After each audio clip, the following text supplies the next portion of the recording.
मैं मत देखा पहले या मत ना मैंने देखा ना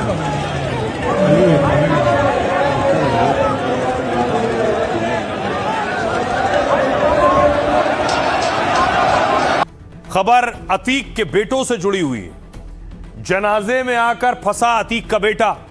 आपको याद होगा, अतीक के छोटे बेटे अबान की सड़क हादसे में मौत हुई। उसके बाद अतीक के दो बेटे अली उमर को जेल से लाया गया था। एक को लखनऊ से, एक को झांसी से लाया गया था।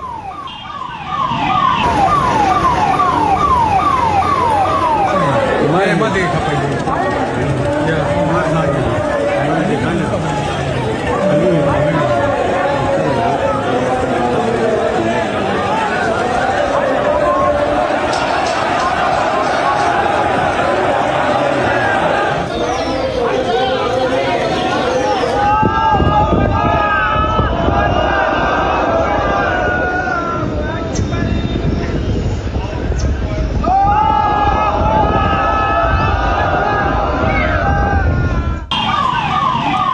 और हुआ क्या कि उमर और अली को लाया गया। उन्हें लाते वक्त लंबा चौड़ा काफिला चल रहा था। गाड़ियों के पीछे गाड़ी लगी हुई थी। आगे देख रहे हैं पुलिस वैन चल रही है जिसमें उमर को रखा गया है, और पीछे पीछे देखिए दर्जनों गाड़ियां चल रही थी उमर की गाड़ी के पीछे।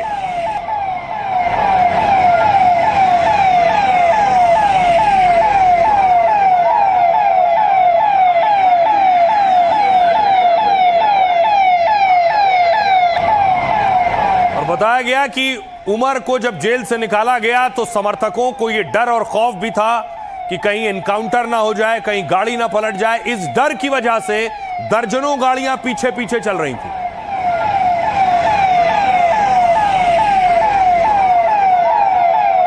तो गाड़ियों का लंबा चौड़ा काफिला था। अब इस पर एक्शन हुआ है क्योंकि गाड़ियों ने बहुत से नियम कायदे कानून तोड़े, ऐसा पुलिस का कहना है। देखिए क्या हुआ। उमर को पुलिस वैन में लेकर जाया गया और टोल के रास्ते ही गुजरे। अतीक के बेटे के काफिले में यह दबंगई तब सामने आई जब उमर को लखनऊ जेल से प्रयागराज लाया जा रहा था। उमर अहमद की पुलिस वैन के पीछे बहुत सी गाड़ियां थी। महंगी गाड़ियों के इस काफिले में 30 से ज्यादा कारें थी, लेकिन तेज रफ्तार ये गाड़ियां जैसे ही टोल प्लाजा पर पहुंची तो आरोपों के मुताबिक वहां बैरियर तोड़े और गाली गलौज की है। नवाबगंज टोल प्लाजा के सहायक प्रबंधक ने इसकी शिकायत की है। जयप्रकाश यादव ने पुलिस थाने में इस बवाल पर एफआईआर कराई है।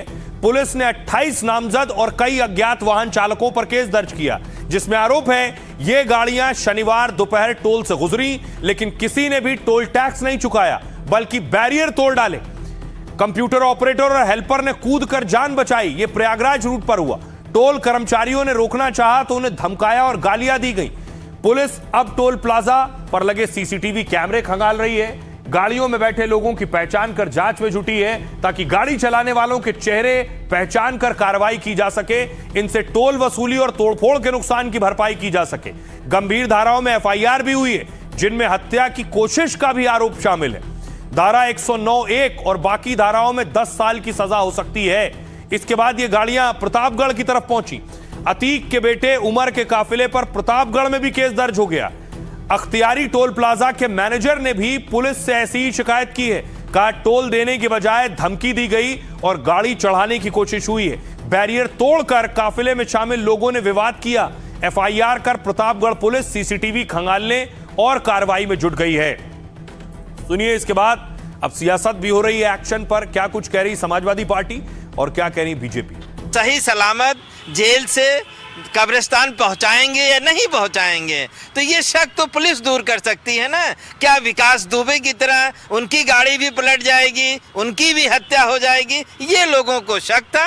ये कानून का काम है। कानून को चाहिए था कि उनको स्कॉट करने से रोके, और जनता के बीच में जो डर है गाड़ी पलटने का, मारने का, वो पुलिस ही दूर कर सकती है।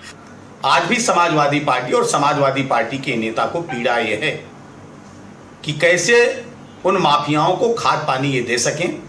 उसके लिए कुत्सित प्रयास हमेशा करते हैं और सिर्फ लोगों को गुमराह करने का काम करते हैं।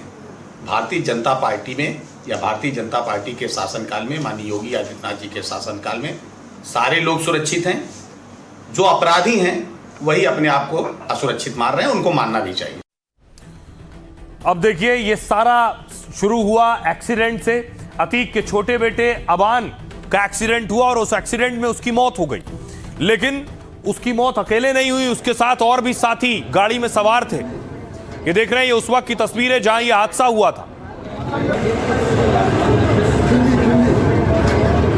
बहुत भयंकर एक्सीडेंट है।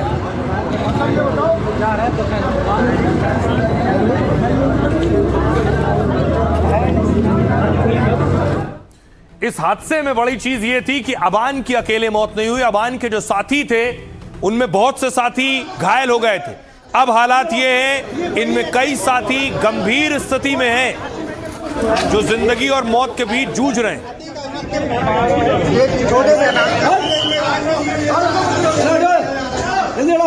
ये वही एक्सीडेंट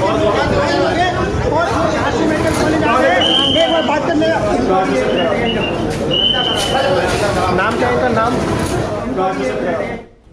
अब देखिए इस वक्त हालात क्या हैं। जो उस हादसे में घायल हुए थे, बताया गया गाड़ी की रफ्तार 100 किलोमीटर प्रति घंटे से 120 किलोमीटर प्रति घंटे के बीच थी।